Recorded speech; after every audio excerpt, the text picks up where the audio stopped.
नमस्कार दोस्तों, Himalaya ID hub पर आपका स्वागत है। जैसा कि आपको पता है, इस वीडियो सीरीज में हमारा एक कंटिन्यूअस डिस्कशन चल रहा है जिसमें हम इंपॉर्टेंट करंट अफेयर्स की बात करते हैं जो भी हमारी एग्जाम पॉइंट ऑफ व्यू से इंपॉर्टेंट है। जैसा कि हमें पता है कि हम कॉमन यूनिवर्सिटी जो कॉमन यूनिवर्सिटी एंट्रेंस टेस्ट है उसी की संबंधित यहाँ पर जीके वाला जो पेपर है उससे रिलेटेड हमारा डिस्कशन रहता है। और यहाँ पर आपको ये पता पड़ता है कि किस तरीके से आप क्वेश्चंस की अप्रोच बना सकते हो, कैसे क्वेश्चंस उस पर्टिकुलर आर्टिकल से आ सकते हैं। उसमें हम स्कीम्स के बारे में भी जानते हैं, गवर्नमेंट ऑफ इंडिया की जो स्कीम्स चल रही हैं, लेटेस्ट कोई स्कीम लॉन्च हुई है उसके बारे में, या कोई नया कोई इनॉग्रेशन हुआ है, या कोई नई कोई कॉन्फ्रेंस हुई है, नया कोई ऑपरेशन कंडक्ट हुआ है मिलिट्री या डिफेंस फोर्सेस के द्वारा, उनके बारे में हम यहाँ पर डिटेल में डिस्कस करते हैं। क्योंकि उनसे रिलेटेड क्वेश्चंस आपको जीके वाला जो आपका पेपर होता है उस पेपर में आप डेफिनेटली आप नोटिस करोगे कि वहां पर इजीली आपको 20 क्वेश्चंस के लगभग मिलते हैं, जिनमें एक पोर्शन स्टैटिक पोर्शन आता है और एक पोर्शन आपका डायनामिक मतलब करंट अफेयर में से आता है। तो ये सारी जो चीजें हैं हम यहाँ पर डिटेल में देखते हैं। एक वीडियो आपका मिलता है जिसमें हम देखते हैं कि जो करंट अफेयर में जो अभी लेटेस्ट कोई न्यूज है उससे रिलेटेड, और फिर एक वीडियो आपको मिलता है PYQs का जिसमें हम देखते हैं प्रीवियस ईयर क्वेश्चंस को, जिससे एक एनालिटिकल अप्रोच हमारी बन जाए कि भाई तैयारी जो की जाए वो तैयारी में कोई कमी ना रह जाए। तो उस पॉइंट ऑफ व्यू से चलिए स्टार्ट करते हैं। आज का हमारा जो फर्स्ट आर्टिकल है उसकी अगर बात करें तो आपके सामने स्क्रीन पर है यशोभूमि कन्वेंशन सेंटर। तो यशोभूमि कन्वेंशन सेंटर की अगर बात करें तो ये देखो, गवर्नमेंट ऑफ इंडिया की तरफ से ये एक अपने आप में एक ऐसा ऑडिटोरियम टाइप प्लेस है जहां पर इंटरनेशनल मीटिंग्स ऑर्गेनाइज करवाई जाए, तो वहां पर बहुत बड़ी मास गैदरिंग भी पॉसिबल हो सके, प्लस जो वर्ल्ड के टॉप लीडर्स यहां पर आके अगर पार्टिसिपेट करें तो उनको लगे कि हाँ India is a good host.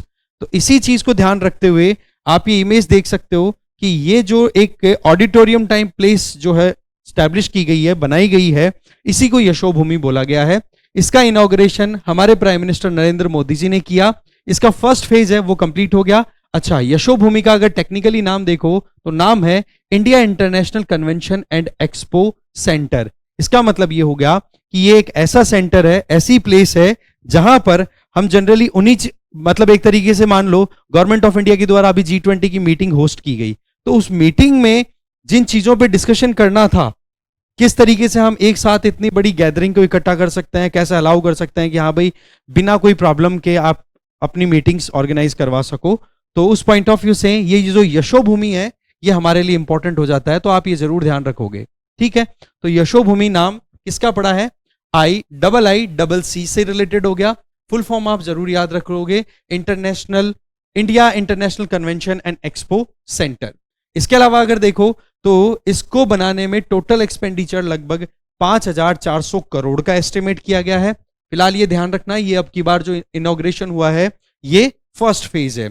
इसके अलावा अगर देखा जाए तो यहां पर जो मीटिंग्स होंगी, इंसेंटिव्स दिए जाएंगे, कॉन्फ्रेंसेस होंगी, एग्जीबिशंस होंगे, ओवरऑल जो काम होगा, जो यूटिलिटी है इस पर्टिकुलर कन्वेंशन सेंटर की, जिसको हम बोल रहे हैं यशोभूमि, तो उसका मेन टारगेट हो गया कि माइस को हम अचीव कर सके। That means different international level की, बड़ी लेवल की जो मीटिंग्स है वो ऑर्गेनाइज हो सके। इसके अलावा कोई कॉन्फ्रेंस ऑर्गेनाइज करवाई जाए गवर्नमेंट ऑफ इंडिया के द्वारा तो वो हो जाए। तो यशोभूमि से संबंधित अगर क्वेश्चन आए तो आप ध्यान रख लोगे, ये एक ऐसा ऑडिटोरियम हॉल टाइप एक स्पेस तैयार किया गया है जहां पर मीटिंग्स और कॉन्फ्रेंसेस ऑर्गेनाइज करवाई जा सके लार्ज स्केल पे। तो ये ध्यान रखेंगे, ये प्राइम मिनिस्टर नरेंद्र मोदी जी ने इनॉग्रेट किया है। नेक्स्ट इंपॉर्टेंट आर्टिकल है that is related to Asia cup victory से रिलेटेड है। देखो 2023 का एशिया कप है वो पाकिस्तान ने होस्ट करना था। वैसे तो होस्ट कंट्री पाकिस्तान था, पर इंडिया पाकिस्तान के रिलेशन अभी ठीक नहीं है, पहली चीज। और दूसरा, पाकिस्तान में इंटरनल सिक्योरिटी इश्यूज अभी सेटल्ड नहीं है। इस वजह से इंडियन टीम की तरफ से ये ऑब्जेक्शन गया, या BCCI की तरफ से ये ऑब्जेक्शन गया कि हमारी टीम, इंडिया की टीम जो है वो पाकिस्तान खेलने नहीं जाएगी, पाकिस्तान में हमारे मैचेस ना ऑर्गेनाइज करवाए जाए। तो इस केस में आप देखोगे कि इंडिया की जो डिमांड थी कि हम पाकिस्तान में खेलने नहीं जाएंगे, इस डिमांड को फुलफिल करने के चक्कर में श्रीलंका के साथ साथ श्रीलंका को और ऐड किया गया होस्ट कंट्री के तौर पे। इसका मतलब ये एशिया कप जो था 2023 का, ये ऑर्गेनाइज करवाया पाकिस्तान प्लस श्रीलंका दोनों ने मिलकर के। क्योंकि इंडिया के जो मैचेस थे वो सारे श्रीलंका में खेले गए, क्योंकि पाकिस्तान में वही चीज है भाई, सीधी बात है, खेलने पहुंच गए वहां पर टेररिस्ट एक्टिविटीज एकदम नॉर्मलाइज हो चुकी है। वहां पर आप देखो तहरीक तालिबान पाकिस्तान, जो कि अफगानिस्तानी जो तालिबान है उसके सपोर्ट के बेसिस पर कुछ ना कुछ अटैक करते रहते हैं, तो उस केस में कहीं ना कहीं रिस्की फैक्टर बन जाते हैं। तो इंडिया वो रिस्क बिल्कुल भी नहीं लेना चाहता, तो इस वजह से कह दिया बोले पाकिस्तान में हम हमारी तरफ से हमारी टीम को नहीं भेजेंगे। तो कुल मिलाकर के होस्ट कंट्रीज थे पाकिस्तान और श्रीलंका, एक तो ये ध्यान रखोगे। ये जो वर्ल्ड कप था ये 50-50 ओडीआई फॉर्मेट में खेला गया, ये भी आप ध्यान रखोगे। इसमें रिजल्ट क्या रहा, फाइनल जो मैच था उसमें एशिया कप 2023 में इंडिया ने श्रीलंका को हरा दिया। अच्छा, ये मैच बड़ा गजब हुआ था। इस मैच में आप देखोगे फाइनल मैच में कि श्रीलंका को 50 रन्स के स्कोर पर ऑल आउट कर दिया। फिर उसके बाद में साढ़े छह ओवर के लगभग मैच हुआ, इसमें स्कोर अचीव कर लिया था इंडिया ने 51। इसमें सबसे ज्यादा या हाईएस्ट विकेट टेकर जो थे इस पर्टिकुलर मैच की हम बात कर रहे हैं वो थे मोहम्मद सिराज, जिन्होंने इस विक्ट्री में, इंडिया ने तो देखो 51 पे ऑल आउट कर दिया था श्रीलंका को, बट इंडिया ने बिना कोई लॉस के 51 रन स्कोर कर लिए थे। दैट मींस ये जो विक्ट्री थी फाइनल मैच में ये 10 विकेट से हुई थी, इंडिया बाद में खेल रहा था। ओके, इसमें मोहम्मद सिराज ने क्लेम किया था 21 रन देकर के 6 विकेट्स, और इसमें एक दमदार जो ओवर था वो था कि एक ही ओवर में इन्होंने 4 विकेट लिए थे। ये बहुत रेयर देखने को मिलता है कि एक ही ओवर में 4 विकेट हो। हाँ, हैट्रिक नहीं थी वो बात अलग है, कंटिन्यूअस 3 बॉल्स पे विकेट नहीं थे इन चारों में, 2 एक बार हो गए, फिर ब्रेक हो गया, फिर 2 एक बार हो गए, इस तरीके से विकेट्स पड़े। या फिर सीक्वेंस में अगर देखो तो 2 एक बार, फिर ब्रेक, फिर एक, फिर ब्रेक, फिर एक, इस तरीके से। तो ओवरऑल 4 विकेट लिए थे एक ही ओवर में। और ये फाइनल मैच जो था वो खेला गया था कोलंबो के क्रिकेट स्टेडियम, जिसका नाम है आर प्रेमदासा स्टेडियम। तो ये आप ध्यान रखोगे कि एशिया कप 2023 किसने जीता, इंडिया ने। किसको हराया, श्रीलंका ने। श्रीलंका जो कि प्रीवियस एशिया कप जो 2022 में खेला गया था उसका विनर था। दैट मींस आप देखोगे कि डिफेंडिंग चैंपियन जो था उसको हराया गया। ठीक है, इंडिया विक्टोरियस इमर्ज होके आया। और एक बड़ी काम की चीज है कि ये अपने आप में 8वीं विक्ट्री थी। ठीक है, ये अपने आप में बहुत बड़ा एक अचीवमेंट है कि किसी भी एक कंट्री के द्वारा सबसे ज्यादा एशिया कप अगर जीता गया है तो वो है इंडिया, और वो 8 बार जीता गया है। ये आप जरूर ध्यान रखोगे। ठीक है, 8th time, record extending 8th time. ठीक है, तो ये एशिया कप से रिलेटेड आपकी इंफॉर्मेशन हो गई। फिर एक इंपॉर्टेंट इंफॉर्मेशन और दी हुई है, दैट इज इस टूर्नामेंट में प्लेयर ऑफ द टूर्नामेंट का अवार्ड किसको मिला, तो वो कुलदीप यादव को। इन्होंने लमसम 9 विकेट्स लिए थे, 2 ही मैचेस खेले थे प्रोबेबली, या फिर इनको मैचेस खेलने का जो मौका मिला था उनमें एक बार पाकिस्तान के खिलाफ इन्होंने विकेट लिए, फिर उसके बाद में श्रीलंका के खिलाफ भी एक मैच हुआ था उसमें विकेट निकाले थे। मैच तो और भी खेले थे। खैर, ओवरऑल देखा जाए तो इनको man of the match title, man of the series title दिया गया, और man of the match title जो था वो मोहम्मद सिराज को दिया गया था। ओके, तो इस और एक चीज और, इस परफॉर्मेंस के बेसिस पर मोहम्मद सिराज जो हैं एमआरएफ के द्वारा जो ओडीआई बॉलर्स की रैंकिंग डिक्लेयर की जाती है उसमें नंबर 1 रैंक पर मोहम्मद सिराज आ चुके हैं। तो ये भी आप थोड़ा ध्यान रख सकते हो। नेक्स्ट जो इंपॉर्टेंट आर्टिकल है that is related to inaugural conference of UN central south Asia. तो यूएन सेंट्रल क्या है, जैसे वर्ड में एक बार फिर से यूएन है, इसका मतलब ये यूनाइटेड नेशन की एजेंसी है, ये हमें ध्यान रखना है। और यूएन सेंट्रल की बात करें तो यह आपके सामने यहां पर क्लियर फुल फॉर्म दी हुई है, United nation commission on international trade and law. ठीक है, इसका मतलब ये यूनाइटेड नेशन की ऐसी एजेंसी है जिसका काम है कि आप मैक्सिमम से मैक्सिमम फ्री ट्रेड को प्रमोट कर सको। ठीक है, ट्रेड को प्रमोट किया जाए, साथ में जो कोई भी इंटरनेशनल ट्रेड हो रहा है उसमें जो भी रूल रेगुलेशंस है उसका कोई ब्रीच तो नहीं हो रहा है, कहीं पर कोई उन कानूनों को तोड़ तो नहीं रहा है, उन कानूनों को अप्लाई करना जिससे फ्री एंड फेयर ट्रेड को हम मैक्सिमम प्रमोट कर सकें। ठीक है, तो यूएन सेंट्रल का मेन काम यही है।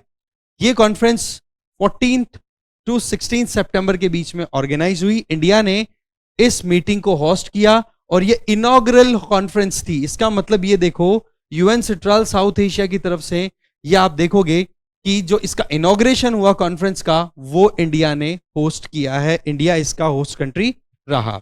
इस कॉन्फ्रेंस को ऑर्गेनाइज करवाने वाली अगर एजेंसीज की या फिर आप कहो कि एंटिटीज की बात करें तो वो थी ministry of external affair, UN central खुद, और प्लस में जो कमिटी है मतलब नेशनल कोऑर्डिनेशन कमिटी है उनके द्वारा। तो ओवरऑल देखो तो यहां पर मिनिस्ट्री ऑफ एक्सटर्नल अफेयर, ठीक है, फॉरेन अफेयर मिनिस्ट्री भी जिसको बोलते हैं, अभी आपको पता होना चाहिए हमारे foreign affair minister S Jaishankar ji हैं और उनको वर्ल्ड ओवर कितना शानदार रिकॉग्निशन मिला हुआ है वो भी आपको पता होना चाहिए। इसके अलावा दूसरी जो यूएन सेंट्रल खुद जो एजेंसी बॉडी है यूनाइटेड नेशन की, that is United nation commission on international trade and law, ठीक है, ट्रेड लॉ, ओके। तो इस एजेंसी के द्वारा ये मीटिंग ऑर्गेनाइज करवाई गई, इसी का एक्सटेंशन है साउथ एशिया का, उसकी ये मीटिंग थी, ठीक है। साउथ एशिया की अगर बात करो तो ये अपने आप में एक जियोपॉलिटिकल टर्म है जिसमें कई कंट्रीज आते हैं, जैसे इंडिया आ गया, ठीक है, पाकिस्तान आ गया, नेपाल आ गया, भूटान आ गया, बांग्लादेश आ गया, इसके अलावा श्रीलंका आ गया, मालदीव्स आ गया, ये सारे कंट्रीज मिला करके और साउथ एशिया कॉन्स्टिट्यूट करते हैं। अब हम जान लेते हैं यूएन सिट्राल के बारे में, that means United nation commission on international trade law. इसके बारे में अगर जाने तो देखो ये जैसे कि नाम से पता पड़ रहा है कि यूनाइटेड नेशन सिस्टम का पार्ट है, यूनाइटेड नेशन के अंडर में आती है, और काम क्या है इनका, इंटरनेशनल ट्रेड लॉज को अपहेल्ड करना, उनको कहीं पर भी कॉम्प्रोमाइज होने से बचाना। इसके अलावा यूएन सिट्राल की बात करें तो ये स्टैब्लिश हुआ था 1966 को, ये डेट्स ईयर्स बहुत इंपॉर्टेंट, इन पे आप जरूर ध्यान रखोगे कि यूएन सिट्राल कब स्टैब्लिश हुआ, ये यूएन की बॉडी है या नहीं। तो यूएन की बॉडी तो है, यूनाइटेड नेशन के अंडर में काम कर रही है, प्लस इसका स्टैब्लिशमेंट हुआ था 1966 को। काम क्या था वो अगेन वही है कि कैसे भी करके एक इंटरनेशनल कॉर्पोरेशन तैयार करना जिससे कि इंटरनेशनल ट्रेड को इजीली और आसानी से प्रमोट किया जा सके, ठीक है। इंडिया की अगर बात करें और यूएन सिट्राल के रिलेशंस की बात करें तो जब यूएन सिट्राल को 1966 में स्टैब्लिश किया गया था, ठीक है, तो उस टाइम पर टोटल 8 कंट्रीज थे और उन 8 कंट्रीज में से एक इंडिया था। दैट मींस इंडिया जब से ये यूएन सिट्राल इंसेप्शन में आया है, जब से स्टैब्लिश हुआ है, तब से इंडिया इसका मेंबर है, तो ये ध्यान रखेंगे। और साउथ एशिया की जो कॉन्फ्रेंस है यूएन सिट्राल साउथ एशिया की मीटिंग, वो इंडिया ने होस्ट की है अब की बार। डेट भी आप ध्यान रख सकते हो 14th to 16th September, okay. तो ऐसे में यूएन सिट्राल, उसकी फुल फॉर्म भी ध्यान रख लेना, फुल फॉर्म पे भी क्वेश्चन आ सकते हैं, ठीक है। इसके अलावा आप याद रख सकते हो कब स्टैब्लिश हुआ, स्टैब्लिश ईयर की भी कई बार क्वेश्चन आ जाते हैं। इसके अलावा इंडिया इसका मेंबर है कि नहीं है, ऐसा क्वेश्चन भी पूछा जा सकता है, ठीक है। और बाकी इसकी फुल फॉर्म अगर आपको याद हो जाए कि ये तो इंटरनेशनल ट्रेड लॉज को अपहेल्ड करने का काम करती है ये एजेंसी, तो इससे आपको ये आइडिया लग जाएगा कि हाँ जी इस एजेंसी का एक्चुअल में काम क्या है, ठीक है। तो ये आप ध्यान रखेंगे। यूएन सिट्राल का ये लोगो हो गया। नेक्स्ट हमारे लिए इंपॉर्टेंट आर्टिकल है, दैट इज सरपंच संवाद मोबाइल ऐप। जैसे नाम से पता पड़ रहा है ना, सरपंच आप जानते हो गांव में जब इलेक्शंस होते हैं ग्राम पंचायत के, और ग्राम पंचायत के जो प्रेसिडेंट होते हैं वो सरपंच ही होते हैं, तो उनके इलेक्शंस के बाद में उनसे कॉन्वर्सेशन करना, एक इफेक्टिव मैनर में बातचीत करना, जिससे कि आपकी प्रॉब्लम्स को सॉर्ट आउट किया जा सके, आप अपनी बात को सीधा सरपंच तक इजीली डिलीवर कर सको। इस चीज को प्रमोट करने के लिए सरपंच संवाद करके ये मोबाइल एप्लीकेशन है वो लॉन्च की है। सवाल ये है कि ये मोबाइल एप्लीकेशन किसने लॉन्च की, ठीक है, ये क्वेश्चन आ सकता है, तो ध्यान रख लेना। अभी असम के गवर्नर हैं गुलाब चंद कटारिया जी, उन्होंने सरपंच संवाद मोबाइल ऐप है वो लॉन्च की है। इसका मतलब आप ये कह सकते हो कि ये जो मोबाइल ऐप है ये गवर्नमेंट ऑफ असम ने लॉन्च किया है। तो एक तो ये एक इंपॉर्टेंट फैक्ट बन जाता है यहां से कि किसने लॉन्च किया। सवाल ये है कि अब ये आ जाता है कि जो अभी रिसेंटली सरपंच संवाद करके एक मोबाइल ऐप न्यूज में थी, इसका ऑब्जेक्टिव क्या है, किस पर्पस के लिए लॉन्च किया गया है। तो ये तो जनरली आप इसमें बात को आइडिया लगा सकते हो कि सरपंच से सीधा कॉन्वर्सेशन आप स्टैब्लिश कर सकते हो, बातचीत कर सकते हो। तो ऑब्जेक्टिव क्या है कि विलेज लीडर्स के साथ में कैसे आप इंटरेक्ट कर सकते हो, आपके जो भी कंसर्न्स है उनको कैसे आप एड्रेस करवा सकते हो। जैसे कि आप सरपंच के साथ में कैसे बात करो, हो सकता है कि सरपंच साहब बहुत बिजी हैं, तो आप सरपंच साहब को सीधा अप्रोच कर सकते हो इस मोबाइल एप्लीकेशन के थ्रू। इस एप्लीकेशन को डेवलप करने में क्वालिटी काउंसिल ऑफ इंडिया की हेल्प ली गई है, क्वालिटी काउंसिल ऑफ इंडिया, ठीक है। और ये इस मोबाइल ऐप का लोगो है आपके सामने, डेवलप किया हुआ है क्वालिटी काउंसिल ऑफ इंडिया के द्वारा। अब सवाल यह है कि क्वालिटी काउंसिल ऑफ इंडिया क्या है, कि इस एजेंसी का काम क्या है, वो समझते हैं। देखो यहां पर आप ध्यान दोगे तो क्वालिटी काउंसिल ऑफ इंडिया एक तरीके की एक सोसाइटी है जो कि सोसाइटीज रजिस्ट्रेशन एक्ट ऑफ 1860 उसके अंडर रजिस्टर्ड है। ईयर जरूर याद रख लेना, 1860 के अंडर में रजिस्टर्ड है। इसका काम क्या है कि कैसे भी करके जो भी प्रोडक्ट्स हैं या जो भी कोई नई चीज आ रही है, नाम से क्वालिटी हो रहा ना, तो क्वालिटी का मतलब हो गया कि आपको गवर्नमेंट की तरफ से जो भी सर्विसेज सिटीजन्स को मिले उनकी क्वालिटी में कहीं कोई कॉम्प्रोमाइज ना हो, उस क्वालिटी को मेंटेन करने का जो काम है वो क्वालिटी काउंसिल ऑफ इंडिया देखती है। फिर बात आती है कि क्वालिटी काउंसिल ऑफ इंडिया जो है ये एजेंसी गवर्नमेंट की तरफ से किस डिपार्टमेंट और या फिर किस मिनिस्ट्री के अंडर आती है। तो यहां पर आप नोटिस कर सकते हो कि इसकी नोडल मिनिस्ट्री जो है वो तो आ जाएगी यहां पर ministry of commerce and industry, ministry of commerce and industry, और उसके अंडर में डिपार्टमेंट आता है the department of industrial policy and promotion, that means DIPP। DIPP जो डिपार्टमेंट है जो ministry of commerce and industry के अंडर आता है, उसी के अंडर में क्वालिटी काउंसिल ऑफ इंडिया जो है फंक्शन करती है। क्वालिटी काउंसिल ऑफ इंडिया को शुरुआत में जब स्टैब्लिश किया गया तो इसका नाम क्या रखा गया था, national body for accreditation. Accreditation का मतलब एक तरीके से होता है अप्रूवल, पहले आप क्वालिटी चेक करो फिर उसके बाद में यस और नो में आंसर दिए जाते हैं। तो ये ध्यान रखेंगे कि क्वालिटी काउंसिल ऑफ इंडिया को स्टैब्लिश किया गया था 1996 में। शुरुआत में इसका नाम दिया गया था नेशनल बॉडी फॉर एक्रेडिटेशन। ये किसके अंडर में आती है, ये मिनिस्ट्री ऑफ कॉमर्स के अंडर में जो डिपार्टमेंट काम करता है the department of industrial policy and promotion, उसी के अंडर में आती है। दैट मींस इंडस्ट्रियल एक्टिविटीज को एक्सपेंड करने के लिए क्वालिटी काउंसिल ऑफ इंडिया काम करती है। वैसे आपको एक चीज बता दूं, क्वालिटी काउंसिल ऑफ इंडिया पे एक बार यूपीएससी में प्रीलिम्स में क्वेश्चन भी आया था, ठीक है। खैर उस लेवल का ये हमारा इतना नहीं है, बट फिर भी हमें पता होना चाहिए कि जिस एजेंसी के द्वारा ये जो पूरा प्रोग्राम, ये मोबाइल ऐप तैयार की गई है, वो एजेंसी एक्चुअल में कहां कैसे काम करती है, क्या वो एक सोसाइटी के तौर पे काम कर रही है, किस मिनिस्ट्री के अंडर आती है, कौन सा डिपार्टमेंट है, ये सारी चीजें हमने यहां पर जाननी थी। तो ये चीजें आप बिल्कुल भी मिस नहीं करोगे। नेक्स्ट है IB साथी। देखो इंडियन बैंक है ना, यहां पे आप देख सकते हो, देखा होगा आपने ये कई बार बैंक के बाहर लोगो या फिर ये बोर्ड, तो ये इंडियन बैंक है। ओके, इंडियन बैंक ने IB साथी करके एक प्रोग्राम लॉन्च किया है। IB stands for Indian bank. साथी का मतलब आप जानते हो, वैसे तो हम हिंदी का इसका मतलब निकाले, साथी का मतलब सपोर्टर, एक तरीके से फ्रेंड, बट इसका एक्चुअल में फुल फॉर्म है sustainable access and align technology for holistic inclusion.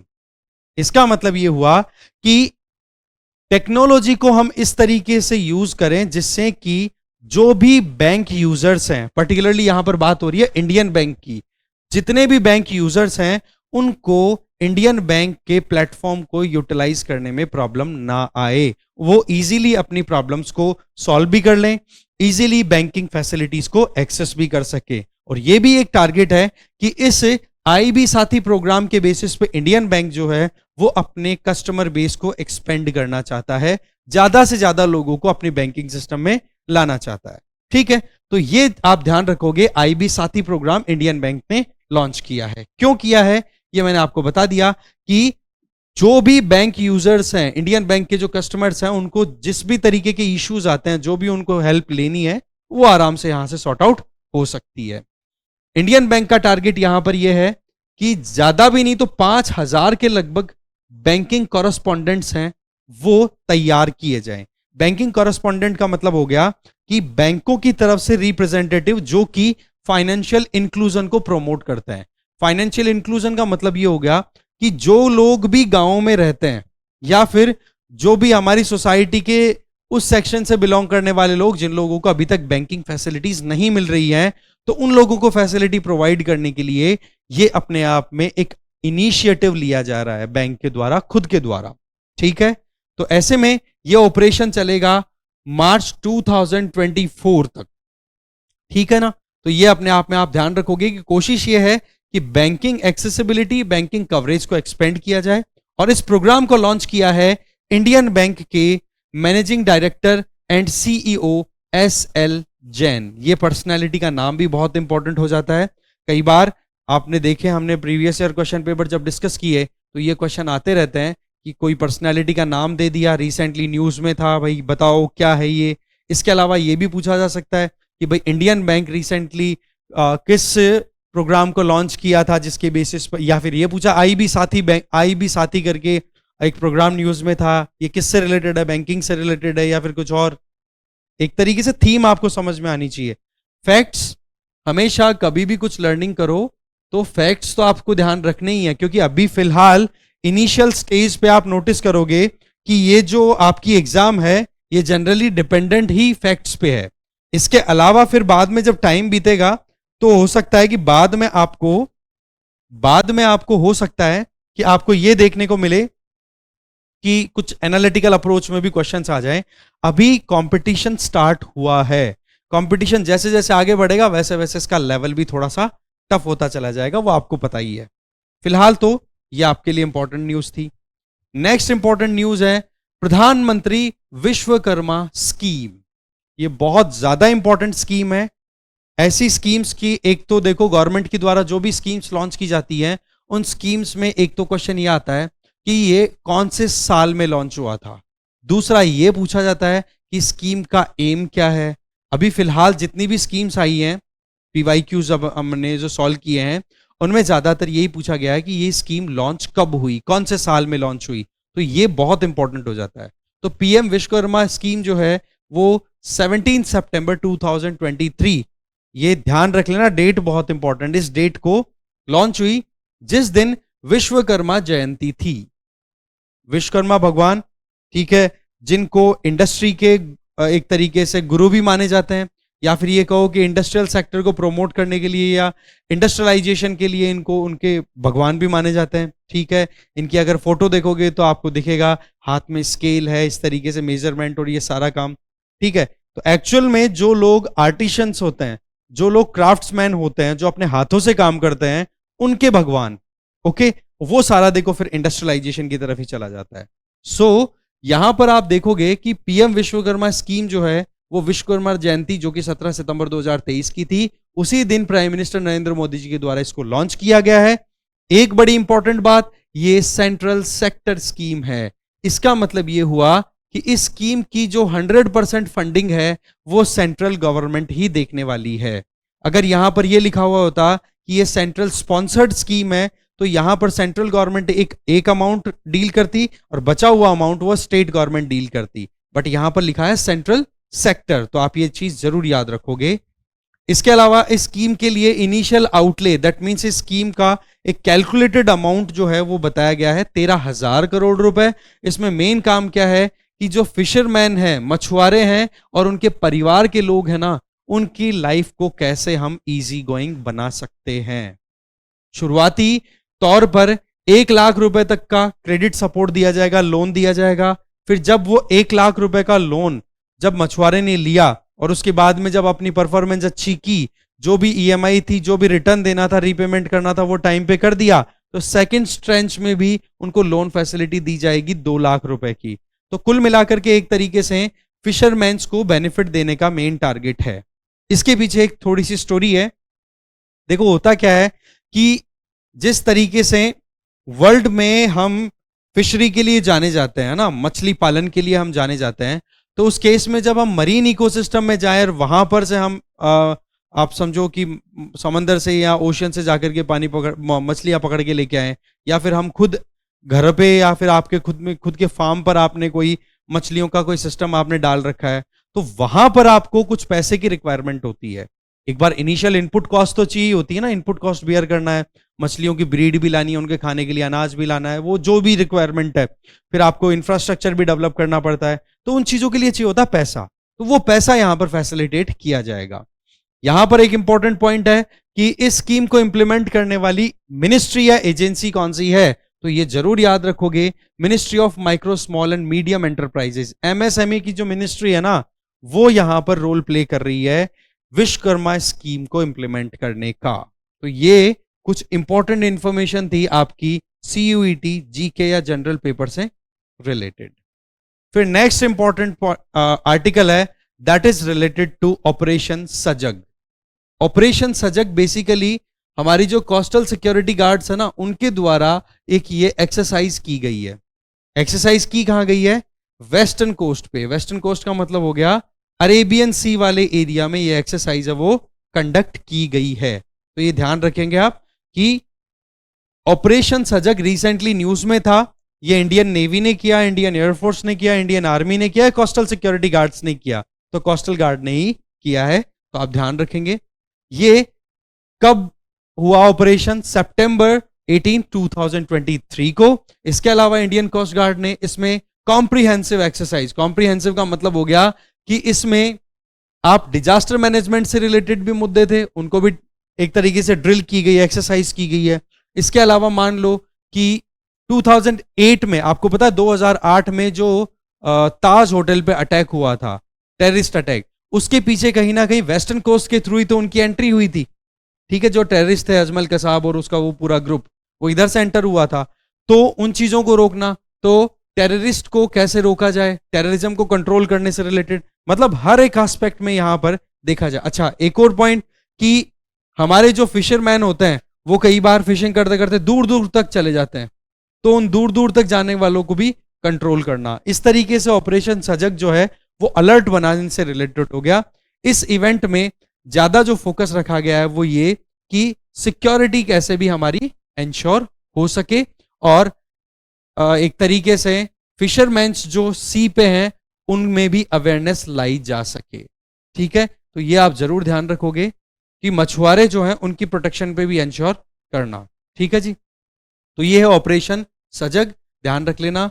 Indian coast guards के द्वारा ये कंडक्ट की गई है। तो मैच द फॉलोइंग में कई बार आ जाता है, तो ये चीज आप ध्यान रखोगे। बाकी और चीजों से ज्यादा तो इंपॉर्टेंट ये है कि ऑपरेशन सजग रिसेंटली न्यूज में था, ये किससे रिलेटेड है? तो ये इंडियन कोस्टल या कोस्ट गार्ड से रिलेटेड। नेक्स्ट है SBI, state bank of India ने क्या किया है, जो नॉन रेजिडेंट इंडियंस है ना, उनकी बैंकिंग को एक तरीके से रेवोल्यूशनाइज कर दिया है। रेवोल्यूशनाइज का मतलब एक क्रांतिकारी चेंज ला दिया है। अब वो क्रांतिकारी चेंज क्या लाया है वो देखते हैं। देखो, स्टेट बैंक ऑफ इंडिया की एक एप्लीकेशन है जिसको हम बोलते हैं YONO, you only need one. ठीक है, ऐसे करके इस एप्लीकेशन की फुल फॉर्म समथिंग आती है, यू ओनली नीड वन। तो ये एप्लीकेशन जो है, इस एप्लीकेशन से आप अकाउंट ओपन कर सकते हो। ठीक है, अगर आप इंडियन हो तो। अब क्या किया जा रहा है कि जो एनआरआईज है ना, नॉन रेजिडेंट इंडियंस, ठीक है, वैसे तो इंडियन है बट रहते हैं इंडिया में नहीं है, इंडिया के बाहर रहते हैं। अब ऐसी परिस्थितियों में उनकी कमाई के दो साधन है। पहला साधन तो होता है कि वो फॉरेन से कमा करके लेके आ रहे हैं, फॉरेन अर्निंग्स है। ठीक है, बाहर रह रहे हैं तो डेफिनेटली वहां से भी पैसा कमाएंगे। और दूसरी उनकी कमाई का साधन होता है इंडियन अर्निंग्स इंटरनली। तो ऐसे में इन दोनों को हैंडल करने के लिए सेपरेट अकाउंट्स खोले जाते हैं। और वो सेपरेट अकाउंट की कैटेगरी अगर देखो तो एक है एनआरई और एक आती है एनआरओ। एनआरई का फुल फॉर्म होता है नॉन रेजिडेंट एक्सटर्नल अकाउंट्स, ठीक है, और एनआरओ होती है नॉन रेजिडेंट ऑर्डिनरी अकाउंट्स। इसका मतलब यह हुआ कि एक्सटर्नल का मतलब हो गया कि जो एनआरआईज के द्वारा बाहर काम करके इंडिया से बाहर से जो भी पैसा कमाया जा रहा है, उस पैसे को जब वो किसी भी इंडियन बैंक अकाउंट में मैनेज करना चाहें तो उसके लिए जो अकाउंट खोला जाएगा वो होगा NRE, non resident external account.